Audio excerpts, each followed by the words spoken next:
우리 시간 함께 찬양하십시다.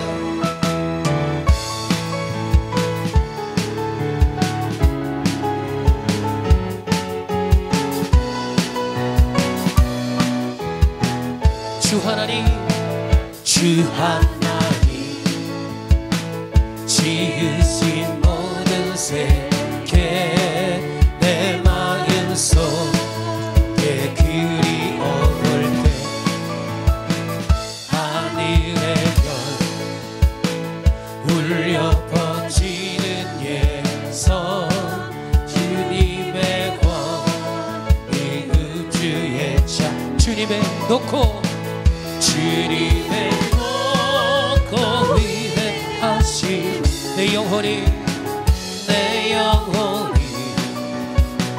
찬양하 주님의 놓고 위대하신 내 영혼이 찬양하네. 숲속이 험한 산 골짜기에서 기적이 저 새소리들과 고요하게 이르시는 우리 주님의 소식 노래하던 주님의 놓고 할렐루야. 주님을 송축합니다. 찬양하네. 주님의 놓고 위대하신 내 영혼이 찬양하네. 독생자 아낌없이 우리를 위해 보내주셨네. 십자가에 피 흘려 죽으신 주 내 모든 죄를 구속하셨네. 주님의 놓고 위대하신 내 영혼이 할렐루야. 주님의 놓고 위대하신 내 영혼이 내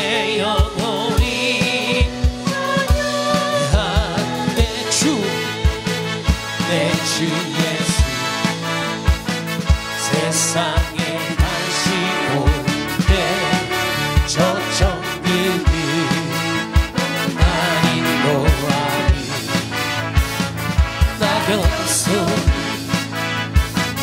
엎드려 경배 영원히 주를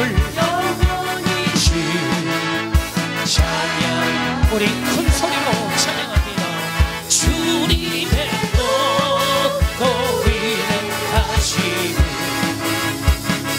내 영혼 찬양하네. 주님의 놓고 위대하신 내 영혼이 찬양. 주님의 높고 위대하신 주님의 높고 위대하신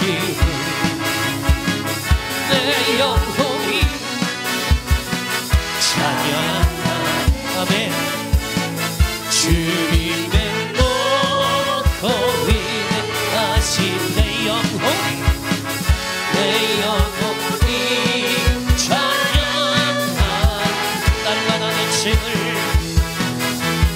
날마다 내 짐을 지시는 주님, 날마다 새 힘을 주시는 주님, 날마다 내 기도 들으시는 주님 찬양해. 날마다 내 짐을 지시는 주님, 날마다 새 힘을 주시는 주님, 날마다 내 기도 들으시는 주님 찬양해. 날마다 나를 이루어하시는 주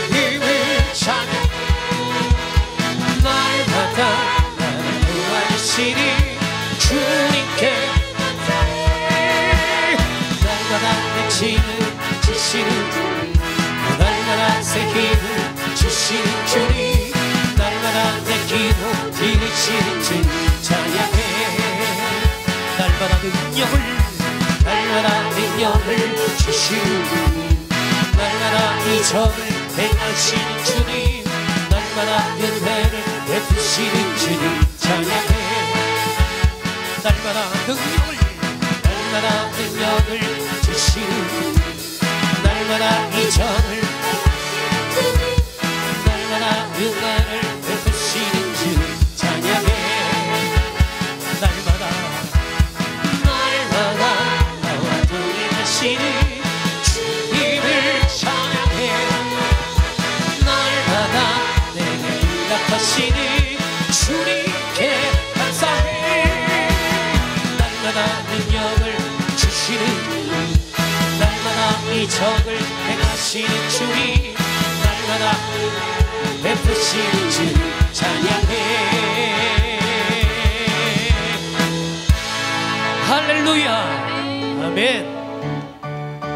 우리 시간 크신 하나님의 이름을 찬양합니다.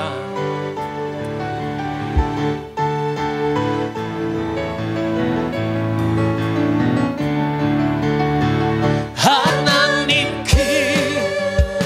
크신 사랑이 증량다 못하면 영원히 변치 않는 사랑 성도여 찬양. 다시 한번 하나님 신 사랑이 증량다 못하면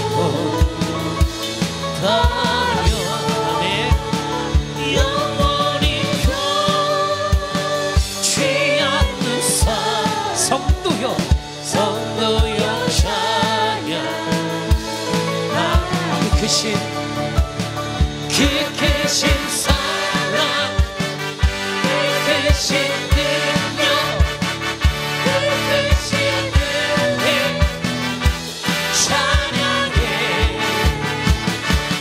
크신 사랑, 크신 능력, 크신 은혜 찬양해. 하나님 크신 사랑이 증량다 못하면 영원히 변치 않는 사랑 성도여 찬양하세.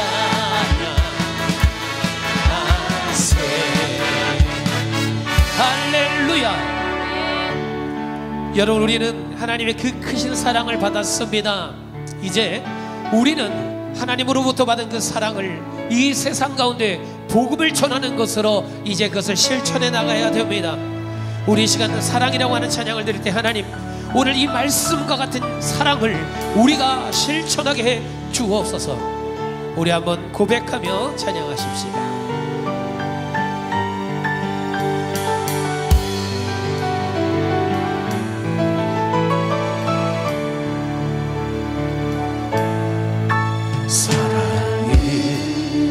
언제나 오래 참고 사랑은 언제나 오류하며 사랑은 지하지 않으며 사랑도 교만도 아니하며 사랑이 불행이 행치 않고 자유의 유익을 끊지 않고 사랑이 선을 취하리하며 진리와 함께 기뻐하네. 사랑은 모든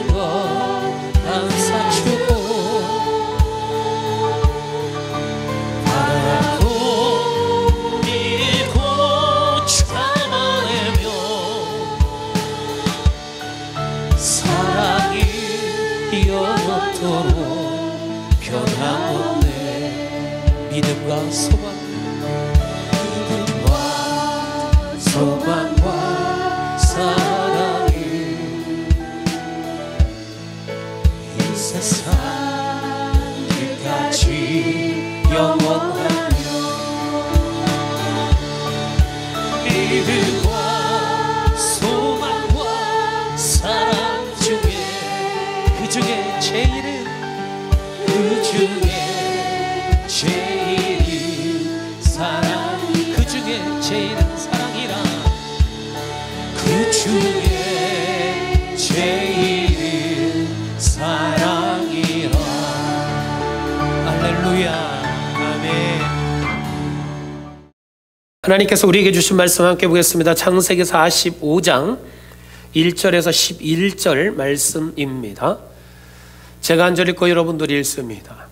요셉이 시종하는 자들 앞에서 그 정을 억제하지 못하여 소리질러 모든 사람을 자기에게서 물러가라 하고 그 형제들에게 자기를 알리니 그때에 그와 함께한 다른 사람이 없었더라.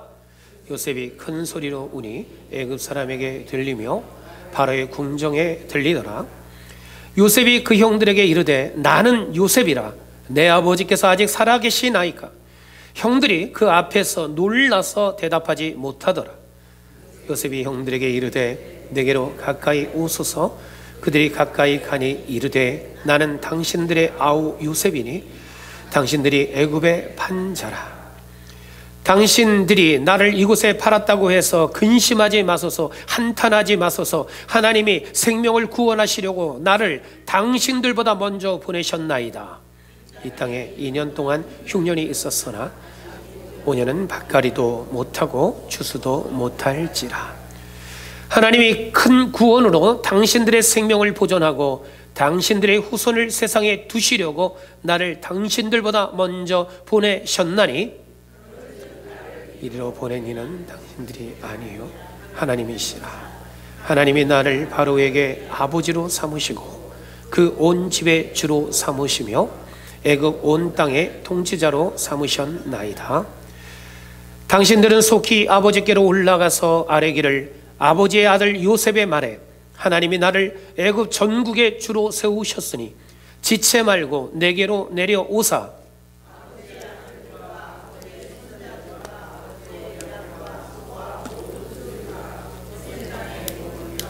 나와 가깝게 하소서. 같이 읽습니다. 흉년이 아직 5해가 있으니 내가 거기서 아버지를 복량하리이다. 아버지와 아버지의 가족과 아버지께 속한 모든 사람에게 부족함이 없도록 하겠나이다 하더라고 전하소서. 아멘. 우리들이 살아갈 때에 신조라고 하는 단어가 있습니다. 이 신조라고 하는 것은 새롭게 생긴 그 시대에 맞게끔 생겨난 그러한 단어들입니다. 그 신조 가운데엔 찐가족이라고 하는 단어가 있습니다. 이 찐가족이라고 하는 그 의미, 이 단어로 볼 때에 우리는 이렇게 생각할 수 있습니다. 이거 혈연으로 맺어진 진짜 가족, 이렇게 생각할 수 있죠. 그런데 이 찐가족이라고 하는 이 단어가 가지고 있는 의미는 그것이 아닙니다. 혈연으로 맺어진 어떤 법적으로 맺어진 그러한 가족을 의미하는 것이 아니라 혈연으로 맺어진 가족은 아니지만 서로에게 진심을 다하고 서로에게 깊은 사랑으로 정서적인 유대로 나누는 그러한 관계를 말합니다. 이것이 바로 찐가족, 그것의 의미입니다. 한국말로는 찐가족인데 영어로도 이와 비슷한 단어가 있습니다. 화면을 보시면 바로 이 단어는 ride or die입니다. 이 ride or die는 미국에서 다양한 산업 분야에서 사용되어 줍니다. 어떤 상표에 붙기도 하고요, 로고에 붙기도 합니다. 그리고 의류, 커피 제품, 열쇠고리, 엽서, 카드, 영화, 테마, 마크의 수많은 분야에서 이 ride or die라고 하는 이 글이 쓰여집니다. 단어만으로 보게 되면 이 ride or die, 탈 거냐 아니면 죽을 거냐, 이렇게 직역을 할 수가 있습니다. 그런데 그러한 의미가 아닙니다. 이 단어가 가지고 있는 의미는 친구끼리, 연인끼리 또는 가족끼리 힘들고 어려울 때에도 절대 떠나지 아니하고 함께 하겠다라고 하는 약속을 뜻합니다. 라이드 오알 다이는 그렇기 때문에 어떠한 상황에서도 나는 너와 끝까지 함께 할 것이다 라고 하는 거예요. 즉 진짜 내 편, 나를 위해서 모든 것을 다 내어줄 수 있는 그러한 내 편, 이러한 관계를 말할 때에 라이드 오알 다이라고 하는 이 단어를 씁니다. 혈연으로 맺어진 가족보다 오히려 더 헌신적인 그러한 사랑의 모습을 할 때 이러한 단어를 사용합니다. 그런데 우리는 여기서 이런 궁금증을 가질 수가 있습니다. 가족보다 더 끈끈한 관계가 있을까?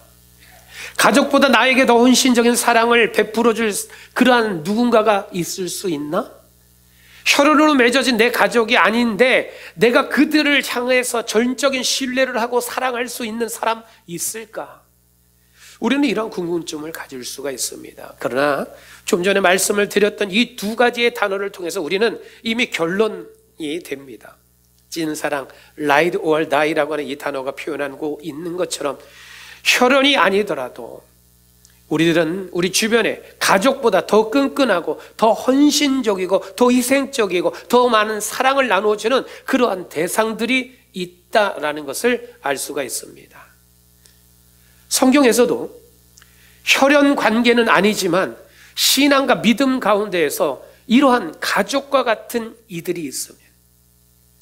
요한일서 2장 1절의 말씀을 보면 사도 요한은 나의 자녀들아 내가 이것을 너희에게 쓰는 것은 너희로 죄를 범하지 않게 하려 함이다 라고 말씀을 그들 가운데 선포합니다.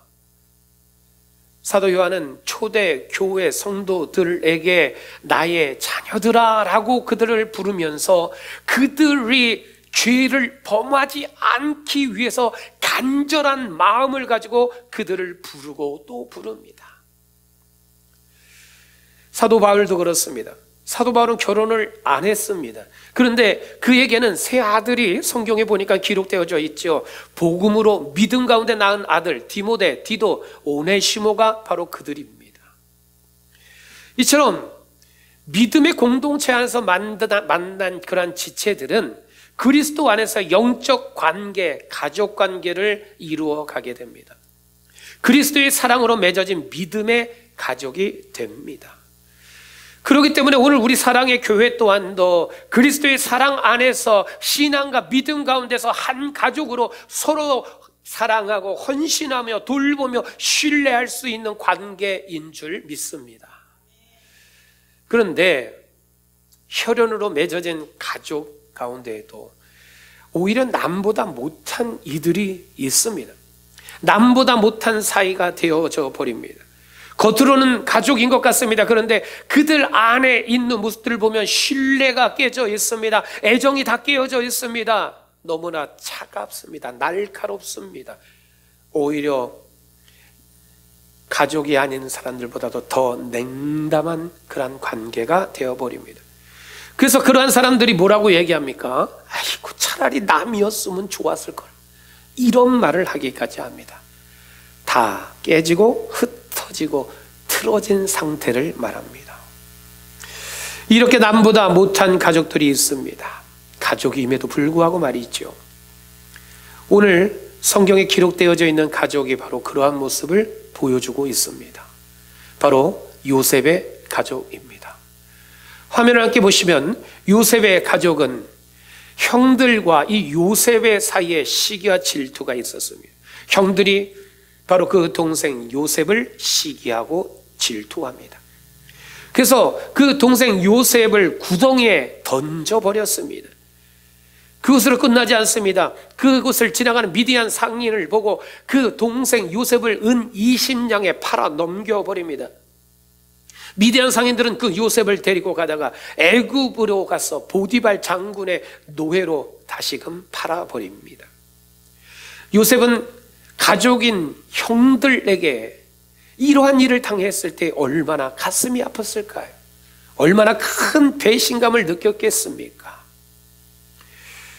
보디발 장군의 집에 팔린 이 요셉, 하나님의 은혜 가운데 그가 또한 가정에, 그 보디발 장군의 가정의 총무가 되어서 이제 일을 하게 됩니다. 그런데 가정 총무가 된 이 요셉을 보디발의 아내가 유혹하게 됩니다.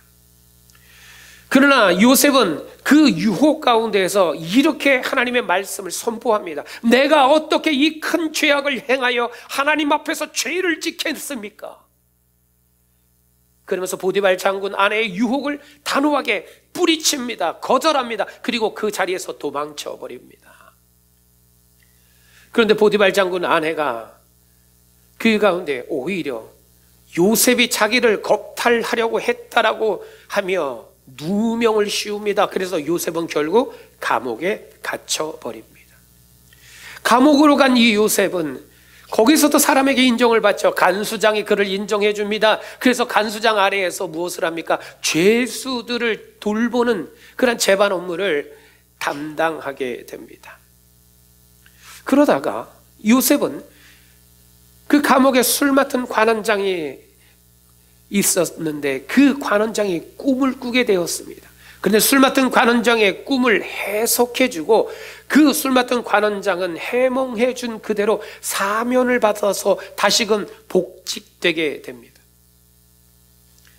그리고 어느 날 애굽의 왕 바로가 꿈을 꾸게 되죠. 그런데 그 꿈을 해석을 할 사람을 찾습니다. 그런데 아무도 그 꿈을 해석하지 못합니다. 바로 그때에 술 맡은 관원장이 생각하는 거예요. 아, 내가 감옥에 있을 때 내가 꾼 꿈을 요셉이라고 하는 그 청년이 그것을 해석해 주었는데 라고 하며 바로 왕에게 그 요셉을 추천하게 됩니다. 요셉은 감옥에서 나와 이제 바로 왕 앞에 나오게 됩니다. 그리고 바로 왕의 그 꿈을 해석해 주지요. 그때 그 해석을 들었더니 바로 왕이 이렇게 이야기합니다. 창세기 41장 39절의 말씀입니다. 하나님이 이 모든 것을 너에게 보이셨으니 너와 같이 명철하고 너와 같이 지혜 있는 자가 없도다. 요셉을 칭찬합니다. 그리고 그 칭찬으로 끝난 게 아니라 그를 애굽의 총리로 세우게 됩니다. 그리고 나서 이제 요셉은 그의 나이 39세 때에 오늘 본문에 나와 있는 이 내용, 즉 그의 형들을 만나게 됩니다. 오늘 본문에 나오는 이 요셉의 형들은 누구입니까? 바로 그 동생 요셉을 팔아버린 형들이었습니다. 진정 가족이라고 말할 수 없는 자들입니다. 요셉이 하나님의 은혜 가운데에서 노예로 팔렸습니다. 그리고 감옥에도 갇혔습니다. 그러나 하나님께서 그와 함께 해주심으로 말미암아 그가 애굽의 총리가 되었습니다. 그런데 여러분, 그가 애굽의 총리가 되었지만 이전에 그 형들로부터 받았던 그 아픔과 그 고통에 대한 것을 다 잊어버렸을까요? 아마도 형들은 잊었는지 몰라도 요셉에게는 결코 그것은 잊을 수 없는 상처고 아픔입니다. 그런데 보십시오. 이 요셉이 총리가 된 이 시점에서 요셉을 죽이려고 했었던 그 형들이 자기 앞에 와 있습니다. 이러한 상황 가운데 여러분들은 내가 만약 요셉이고 나를 힘들게 했던 이들이 내 앞에 있다 그러면 여러분들은 어떻게 하시겠습니까? 당신들이 내 형제가 맞소. 어떻게 나를 그 구덩이에 던져놓고 나를 죽이려 했어? 내가 당신들의 동생인데 어떻게 나를 그 미디안의 그 상인에게 종으로 팔아버릴 수가 있어? 당신들이 나를 팔았기 때문에 나는 노예가 되었고 나는 억울한 누명을 써서 감옥에 갇혔습니다. 이 모든 것들이 다 당신들 때문이에요. 누가 나의 이 아픈 과거를 보상해 주겠어? 당신들도 내가 겪은 이 고통을 똑같이 겪어야 돼요. 보통 사람 같으면 아마도 이렇게 이야기하겠죠. 그리고 그 형들을 당장 옥에 가두고 자신이 했던 그 행동들을 똑같이 그 형들에게 아마도 갚아줄 겁니다. 그러나 오늘 본문에 요셉은 어떤가요? 그렇게 하지 않습니다. 오늘 본문 3절에 보니까는 그 형들 앞에 다가갑니다. 그리고 형들 앞에 이야기합니다. 내가 당신들의 아우 요셉입니다. 그러면서 아버지 야곱은 아직 살아계십니까? 라고 묻지요. 그리고 오늘 본문 뒷절에 계속 보면 9절부터 13절까지 보면 요셉은 이제 형들에게 아버지께로 빨리 올라가십시오. 그래서 요셉, 그 아들 요셉이 죽지 않고 애굽의 총리가 되었으니 아버지는 지체 말고 다시 요셉이 있는 이곳으로 오라고 형들에게 그것을 전해달라고 부탁을 합니다. 이 당시에는 2년의 흉년이 이미 지난 상태였습니다. 7년의 흉년이 있을 거라고 예언된 그 시대였습니다. 그렇기 때문에 앞으로도 5년의 흉년이 있어야 되고 2년의 흉년을 지냈던 그 시점은 매우 힘들고 어려운 때입니다. 야곱은 물론이고 그 아들들과 손자들 모든 이들 가운데 굶주리고 어려울 때였습니다.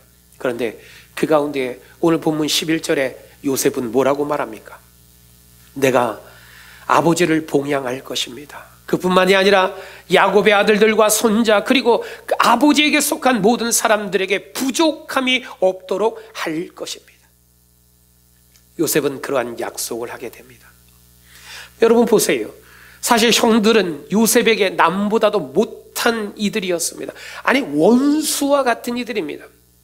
그러나 요셉은 남보다도 못한 원수와 같은 그 형들을 외면하지 않았습니다. 요셉은 요셉의 아버지 야곱뿐만이 아니라 자신을 죽이려고 했던 그 형제들 그리고 그 형제들의 가정까지도 다 먹여 살리겠다 약속합니다.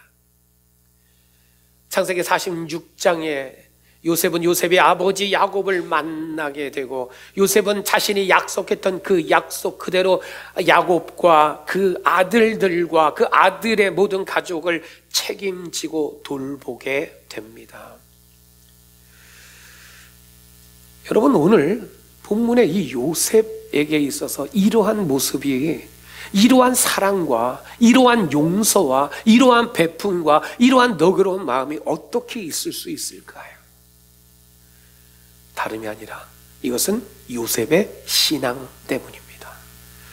요셉의 신앙은 요셉의 아버지인 바로 야곱으로부터 전수되었습니다. 그래서 이 요셉은 그 악을 악으로 갚지 않았어요. 악을 오히려 선으로 대했습니다. 요셉이 아버지인 야곱으로부터 전수받은 신앙, 그렇다면 그것은 무엇일까요? 화면을 함께 보시겠습니다. 바로 야곱은 이것을 전수받았습니다. 한번 노란 박스 안에 있는 것을 같이 큰 소리로 읽어봅시다. 하나님의 언약의 말씀을 전수받은 신앙이었습니다. 말씀도 같이 읽을까요? 하나님이 큰 구원으로 당신들의 생명을 보존하고 당신들의 후손을 세상에 두시려고 나를 당신들보다 먼저 보내셨나니. 아멘. 요셉은 이 신앙과 믿음이 자신 혼자서 그것을 만들어낸 것이 아니라 바로 아브라함으로부터 시작되어서 요셉에게까지 전수된 신앙과 믿음의 모습입니다. 화면을 보시면 이 요셉에게는 바로 이러한 믿음의 조상들이 있었습니다. 바로 아브라함이 있었습니다. 그리고 그 아브라함의 아들 이삭이 있었습니다. 그리고 그 이삭의 아들 야곱이 있었고 그 야곱의 아들 요셉이 있습니다. 그런데 하나님께서는 바로 이 요셉의 증조 할아버지 아브라함으로부터 그 할아버지 이삭 그리고 아버지 야곱 그리고 이 요셉에게 이르기까지 하나님의 언약의 그 말씀이 끊어지지 않고 계승될 수 있도록 하여 주십니다. 그 축복의 말씀, 그 언약의 말씀은 창세기 12장에서부터 시작이 됩니다. 아브라함에게 주신 말씀이죠. 하나님은 아브라함에게 내가 너로 큰 민족을 이룰 것이다. 땅의 모든 족속이 너로 말미암아 복을 얻을 것이다 라고 축복하여 주십니다. 그리고 요셉의 할아버지 이삭에게도 하나님께서는 아브라함에게 주셨던 동일한 말씀으로 축복하십니다. 그리고 요셉의 아버지 야곱에게도 창세기 28장에 이렇게 축복합니다. 네 자손이 땅의 티끌같이 될 것이다. 네 자손으로 말미암아 천하 만민이 복을 받을 것이니라. 그 언약의 말씀을 하십니다. 여러분 요셉이 형들에 의해서 애굽으로 팔려간 그 나이가 몇 살입니까? 17세였습니다. 그 17세까지는 그는 야곱으로부터 바로 아브라함과 이삭과 야곱에게 주신 하나님의 그 언약의 말씀에 대해서 계속 들었습니다. 그 말씀을 들으면서 자라났습니다. 그러기에 이 요셉은 그 언약의 말씀을 잊지 않았습니다. 그러기에 요셉은 오랜 세월이 흘렀어요. 그리고 그는 먼 이국 땅 애굽까지 와서 살았습니다. 그러나 아버지 야곱으로부터 들었던 하나님의 그 언약의 말씀 그대로 하나님은 야곱과 야곱의 자손들의 생명을 구원하실 것이고 또한 그 후손들의 생명을 보존하여 주실 것이다라고 하는 그 믿음의 확신을 가지고 있었습니다. 그래서 요셉은 자신이 총리가 되었죠. 야곱과 야곱의 자손들을 내가 총리가 됐으니까 그들을 봉양하고 그들을 돌보는 것이다. 내가 똑똑해서 내가 꿈을 해몽을 잘해서 그렇게 된 것이다. 그 모든 것들이 자기의 의로 여기지 않았고 그는 이 모든 것들이 하나님께서 하나님의 언약의 말씀, 바로 내 조상 아브라함으로부터 시작해서 이삭, 야곱에 이르기까지 또한 나에게 이르기까지 약속하신 그 말씀, 내가 너로 큰 민족을 이룰 것이다. 땅의 모든 족속이 너로 말미암아 복을 얻을 것이다. 네 자손이 땅의 티끌같이 될 것이다 라고 하는 이 말씀을 끊어지지 않고 바로 요셉, 바로 나에게 그것을 이루기 위해서 하나님이 나를 사용하셨다. 바로 이것이 요셉이 고백한 믿음의 확신입니다. 그래서 요셉은 남보다 못한 짓을 자기에게 했던 그 형들 앞에서 하나님이 큰 구원으로 당신들의 생명을 보존하고 당신들의 후손을 이 세상에 두시기 위해서 나를 먼저 여기에 보내셨다라고 하는 고백을 하게 합니다. 여러분, 너무 멋진 고백 아닙니까? 자신을 고통스럽게 하고 자신을 죽이려 했고 자신을 팔아버린 그 형들에게 당신들을 구원하고 당신들의 후손들을 세상 가운데 보존하기 위해서 하나님은 나를 여기에 보내셨습니다. 믿음과 신앙의 길을 가는 오늘 우리들에게는 참으로 도전도 되고 참으로 부러운 신앙과 믿음의 모습입니다. 그러나 여러분, 요셉이 보여줬던 이 멋진 신앙과 믿음의 그 모습은 요셉에게서 끊어진 것이 아닙니다. 오늘 이 시간 저와 여러분들 가운데도 계속되어서 전수되어지는 줄 믿으시기를 바랍니다. 여러분, 왜 그럴까요? 여러분, 성경은 말씀하고 있어요. 갈라디아서 3장 7절 말씀을 보니까는 믿음으로 말미암은 자들은 누구의 후손이라고요? 다 아브라함의 후손이라고 말씀하고 있습니다. 오늘 저와 여러분들이 하나님을 믿고 예수 그리스도를 믿고 성령 하나님의 함께 하심을 믿음으로 나아갈 때에 오늘 이 자리에 있는 우리 모두 또한도 아브라함의 후손이 되는 줄 믿습니다. 그렇기 때문에 오늘 우리는 김씨, 박씨, 고씨, 이씨의 후손이기보다 하나님을 믿고 예수 그리스도를 믿은 가운데서 믿음의 조상 아브라함의 후손이고 하나님께서 약속하여 주신 그 놀라운 축복, 언약의 말씀이 오늘 내게도 계속되어 이루어지고 내 자손들 가운데도 그것이 계속되어서 이루어지는 말씀이다. 오늘 이 축복을 누리기를 주님의 이름으로 축원합니다. 성경을 보면 여러분, 이 믿음의 후손에 대한 여러 말씀들이 기록되어져 있죠. 열왕기하 2장 12절에 보면 엘리사가 자기의 스승인 엘리야를 향하여 뭐라 그럽니까? 내 아버지요, 내 아버지요 라고 그 엘리야, 자기의 스승을 부릅니다. 엘리야를 아버지라고 불렀던 이 엘리사는 엘리야 스승의 그 신앙의 모든 것을 계승받습니다. 그리고 엘리야가 했던 그 많은 사역들을 다 감당하게 됩니다. 사도 바울은 어떤가요? 사도 바울은 디모데전서 1장 2절에 보니까는 디모데에게 뭐라고 부릅니까? 믿음 안에서 참 아들, 내 아들 디모데라고 부릅니다. 또한 디도서 1장 4절에 보니까는 같은 믿음을 따라 나의 참 아들 디도 이렇게 부릅니다. 빌레몬서에 보면은요 1장 10절에 그는 오네시모를 이렇게 부릅니다. 갇힌 중에 낳은 아들 오네시모. 여러분, 이 말씀 안에서 계속 반복되어지는 것은 무엇입니까? 바로 믿음 안에서의 아들입니다. 신앙 안에서의 아들입니다. 바로 이것은 무엇입니까? 우리가 복음을 증거할 때에 그 복음을 듣고 믿음 가운데 영적으로 다시 태어난 자들, 바로 그러한 이들을 말합니다. 오늘 우리들이 복음을 증거하고 그러한 이들이 예수 그리스도께 나오고 믿음으로 신앙으로 양육되어진 자들을 의미합니다. 바로 이것이 믿음의 아들이요 믿음의 자녀들입니다.